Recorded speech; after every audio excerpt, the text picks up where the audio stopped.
આ તરફ બોટાદના ગઢડામાં ધોધમાર વરસાદ વરસ્યો હતો। રોડ રસ્તા પર નદી વહેતા હોય તેવા દ્રશ્યો જોવા મળ્યા। જાંપો, જીકનાક, Shreeji cinema road, Laxmiwadi road, Haripar road, police station road, Magarpat સહિતના વિસ્તારો જળમગ્ન થયા। ગઢડા શહેર અને તાલુકાના ગ્રામ્ય વિસ્તારો ભારે વરસાદના કારણે જળમગ્ન થયા હતા। રસ્તા પર પાણી ભરાતા સ્થાનિકોને પારાવાર મુશ્કેલી પડી। લોકો માટે ઘર અને દુકાનની બહાર નીકળવું પણ મુશ્કેલ હતું। મોડી સાંજે પડેલા વરસાદના કારણે સમગ્ર વિસ્તારમાં ઠંડક પ્રસરી।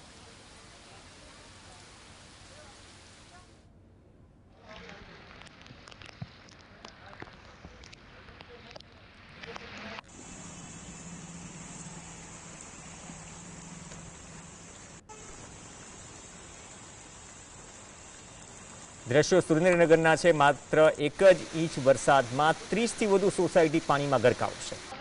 આજ સુરેન્દ્રનગર પાલિકામાંથી મહાનગરપાલિકા બની, પરંતુ મહાનગરપાલિકાને છાજે તેવા દ્રશ્યો નથી।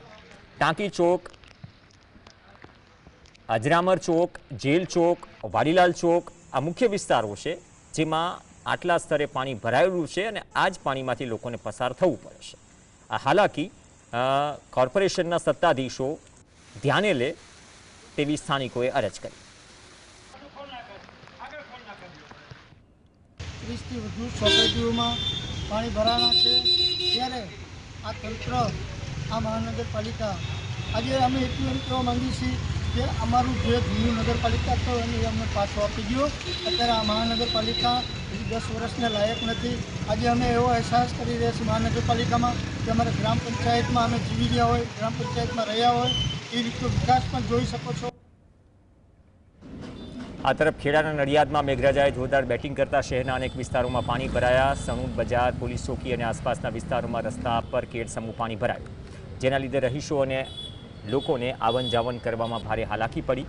સાથે જ ઉભરાતા ગટરની સમસ્યા પણ છે। આ વિસ્તારમાં છેલ્લા 12થી 13 વર્ષથી વરસાદી પાણીના નિકાલની યોગ્ય વ્યવસ્થા નથી, જેના કારણે ચોમાસા દરમિયાન વિકટ પરિસ્થિતિ ઊભી થાય છે।